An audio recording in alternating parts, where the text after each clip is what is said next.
Iran और Israel के बीच cease fire हो गया है। वैसे सीज फायर के ऐलान के बाद से ही खबरें आती रहीं कि दोनों ही पक्षों की तरफ से इसका उल्लंघन किया जा रहा है। ऐसे में ये सीज फायर कितने दिनों तक टिकेगा, इस पर सवाल बने हुए हैं।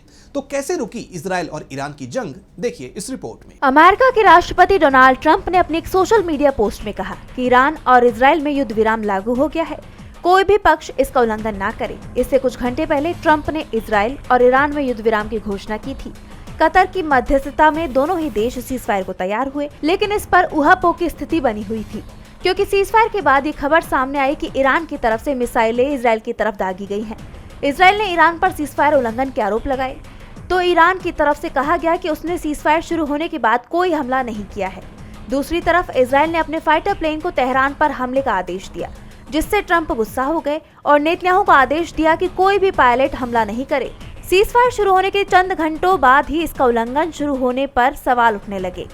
रूस के विदेश मंत्री सर्गेई लावरोव ने कहा कि सीज फायर तो हो गया, लेकिन ये ज्यादा समय तक टिकता नहीं दिख रहा है। कहा तो ये भी जा रहा है कि अमेरिका खामेनेई के खिलाफ कोई साजिश रच रहा है, क्योंकि जंग के दौरान खामेनेई पर हमला मुश्किल हो गया था।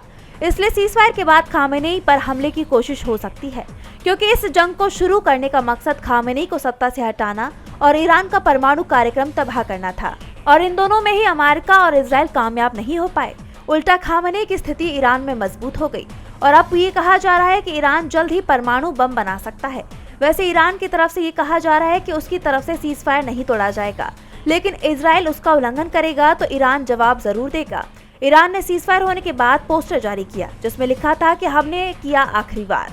बता दें कि सीज फायर के ऐलान से पहले ईरान ने कतर में अमेरिकी सैन्य बेस को निशाना बनाते हुए करीब 1.5 दर्जन मिसाइलें दागी, जिसमें से कुछ निशाने ठिकाने पर गिरे, लेकिन अमेरिका की तरफ से सैन्य बेस को हुए नुकसान पर चुप्पी साध ली गई है।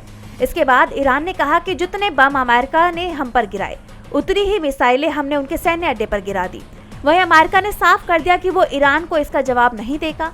बता दें कि ये जंग 13 जून को ईरान पर इजराइल के हमले के साथ शुरू हुई थी, जो अब रुक गई है। डीबी लाइव की रिपोर्ट।